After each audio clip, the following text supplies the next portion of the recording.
Bonjour à tous, et merci à Adama et à l'intégralité de l'équipe de Gencovery pour m'inviter à cette journée. Et... Passe tout seul ? Non, je crois que... C'est bizarre. Ouais. Je m'appelle Jessica Consuegra, je suis la responsable de l'équipe scientifique santé par la nutrition et redox balance chez Adiceo, dans le département de nutrition pour animaux monogastriques, c'est-à-dire la volaille et les porcs principalement. Donc dans l'équipe, on est une équipe très multidisciplinaire où nous nous centrons sur les développements et aussi le développement des connaissances et des solutions pour améliorer la santé des animaux par le biais de la nutrition. Et pour cela, nous nous intéressons énormément à tout ce qui est à la résilience des animaux, l'immunologie, la réponse immunologique et aussi le microbiote. Et juste pour donner un petit peu de contexte, je me permets de vous présenter Adiceo. Donc Adiceo, c'est un des leaders mondiaux sur la nutrition animale. Et historiquement, nos produits phares, c'était la méthionine pour la nutrition des animaux, ce qui a un grand enjeu pour le développement durable, parce que cela permet de diminuer la quantité de protéines crudes qu'on peut ajouter aux animaux, et comme ça aussi diminuer un peu l'exploitation des terres à ce niveau-là. Nous ne sommes pas directement...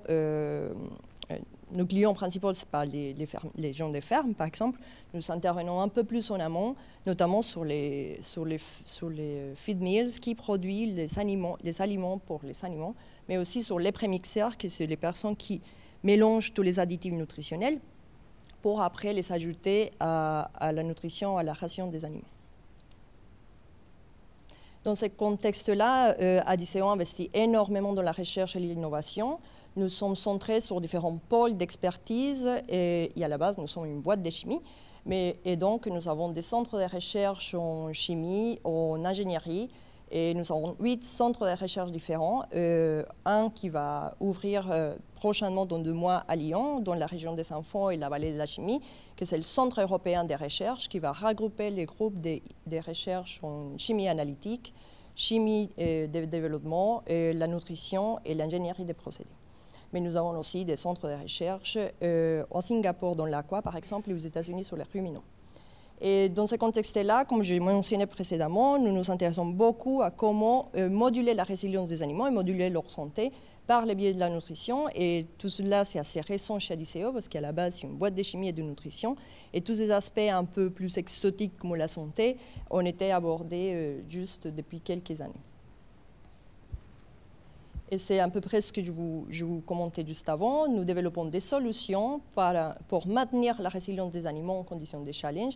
Et nous nous basons sur 3 piliers très importants, comme le microbiote, l'intégrité intestinale, mais aussi la régulation du système immunitaire. Et c'est dans ces contextes-là que nous avons commencé à travailler avec Gencovery, parce que le microbiote est au cœur de toutes nos activités. Et nous croyons fortement que le microbiote, c'est un pilier très important pour pouvoir améliorer la santé et la résilience des animaux.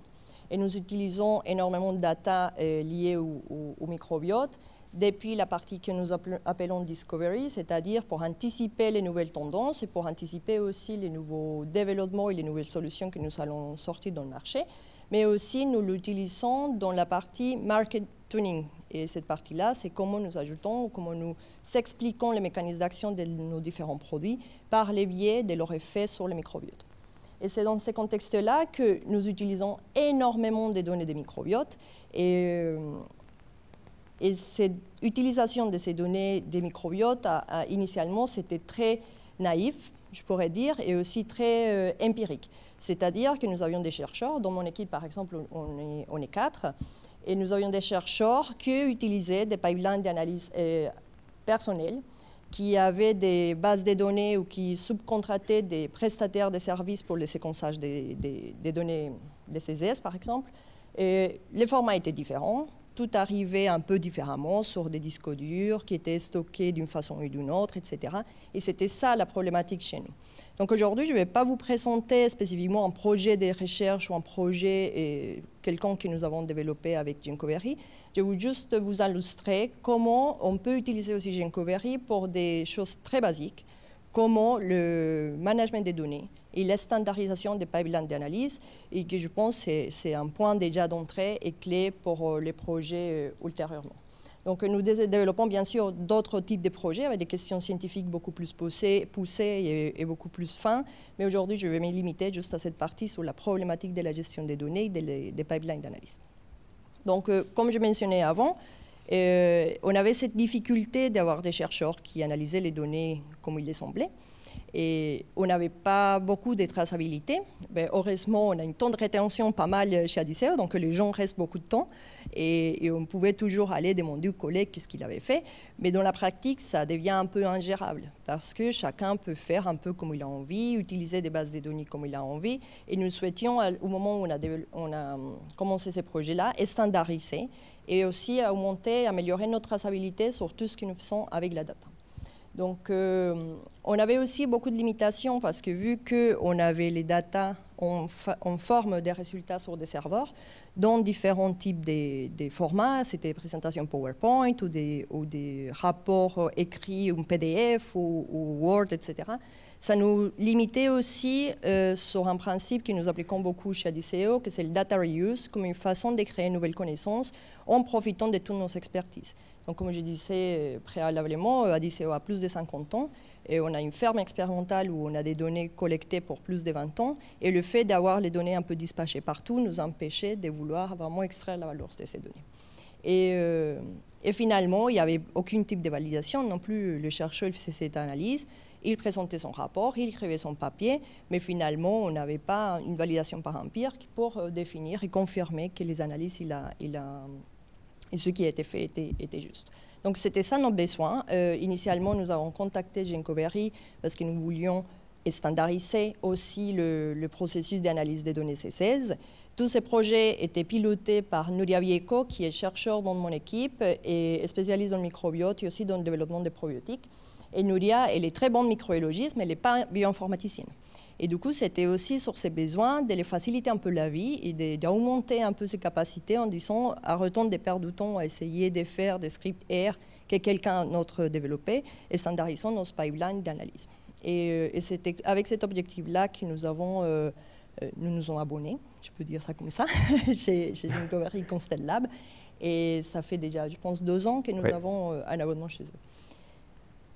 Et donc voilà, c'est à peu près les petites questions que j'avais soulevées au début, les problématiques que nous avions eues et comment nous avons trouvé la solution avec cette plateforme. Donc, comme c'est un peu redondant peut-être avec les démos qui ont été faites préalablement, mais c'était juste pour illustrer, on n'a plus des données dans des fichiers Excel, dans des serveurs stockés à gauche à droite. On a un lab space où nous savons complètement identifier les personnes qui ont accès, les personnes qui font les expériences, mais aussi les différents projets associés. Et ça, c'était vraiment très important pour nous donner une visibilité, pas seulement au niveau du chercheur, mais aussi au niveau du management, de qui est en train de faire quoi, à quel moment, et comment les projets avancent. On a aussi une overview des projets, donc nous pouvons identifier et avoir les différents projets qui sont associés à nos différentes études, et ça aide énormément à la partie des data management parce que ça nous permet d'avoir tout dans le même endroit, dans le même format.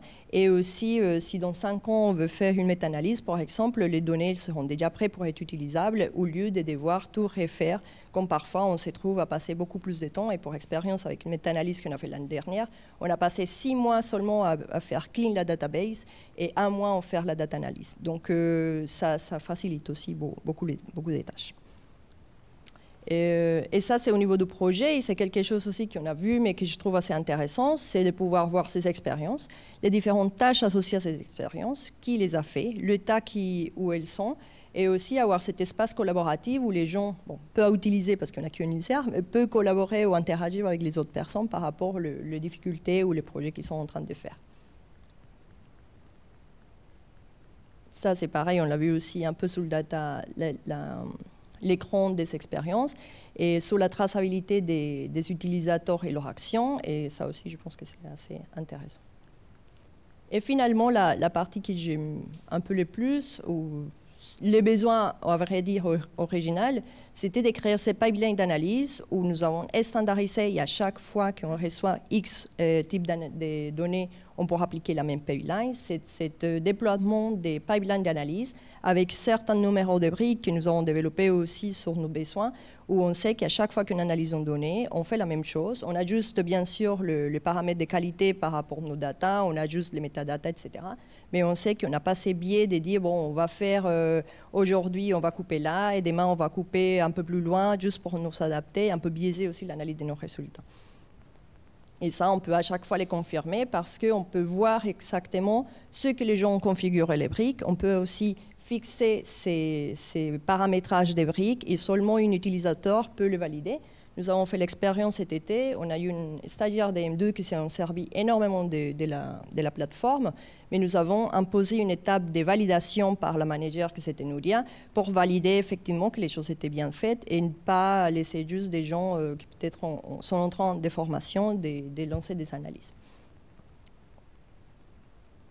Et voilà, ça c'est un peu notre expérience avec Djankovery. C'est vrai que nous avons commencé notre collaboration assez tôt. Djankovery, c'est un an seulement qu'il commençait, donc il y a eu beaucoup d'étapes de co-développement, beaucoup d'étapes d'essais et erreurs, mais dans la globalité, je pense que ça nous a permis aussi de consolider nos données, de consolider aussi, de standardiser les pipelines d'analyse des données microbiotes. Nous nous sentons aussi, et les personnes qui sont en train de faire l'analyse, nous sentons plus à l'aise et plus confiants des données qui sortent, sans besoin probablement d'aller consulter le collègue qui parfois est aussi très occupé, il a besoin de se concentrer dans ses propres analyses. Ça nous a aidé beaucoup à améliorer la traçabilité de nos data et des pipelines et de ces setups. Et maintenant, nous essayons d'aller un peu plus loin, d'implémenter quelques tools de machine learning pour connecter les données des microbiotes avec les données de performance. Parce que, comme je mentionnais avant, nous avons une ferme expérimentale en France qui nous permet aussi d'avoir tous les paramètres incluant la formulation des aliments, la performance en termes de poids, de feeding, de consommation, etc. des animaux. Et nous travaillons aussi avec les reports, parce que ce qui commentait Jonathan aussi, c'est intéressant d'avoir des templates spécifiques à nos besoins. Nous communiquons énormément avec les business, donc ils n'ont pas besoin d'avoir tout un rapport technique, mais ils ont besoin d'avoir les key findings ou les choses les plus remarquantes des expériences pour pouvoir communiquer avec nos clients aussi. Et ça, c'est un peu la prochaine étape que nous souhaitons développer avec eux. Et c'est tout. Je vous remercie pour votre attention.